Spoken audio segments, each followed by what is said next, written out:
সিকান্দর রাজা উইকেটে আসলেন, একটা বাউন্ডারি হাঁকালেন এবং দলকে জিতিয়ে মাঠ ছাড়লেন।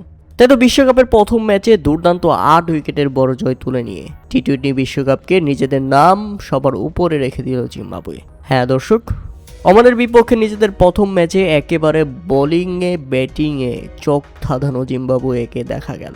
দীর্ঘদিন বিশ্বকাপের বাইরে থাকা এই দল এবার বিশ্বকাপে নিজেদের সামর্থ্যের প্রমাণ দিয়েছেন প্রথম ম্যাচেই। এর আগে প্রথমে ব্যাটিং করতে নেমে জিম্বাবুয়েন বোলারদের কাছে রীতিমতো তাসের ঘোরের মতো ভেঙে পড়ে। 103 রানের মধ্যেই অল আউট হয়ে যায় ওমান।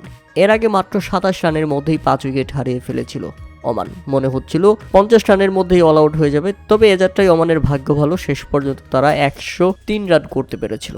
আর যেভাবে ব্যাটিং করতে নেমে জিম্বাবুয়ের ওপেনার ব্রায়ান ব্যানেট 36 বলে খেলেন 48 রানের চোখ ধাঁধানো এক অপরাজিত ম্যাচ জয়ী ইনিংস।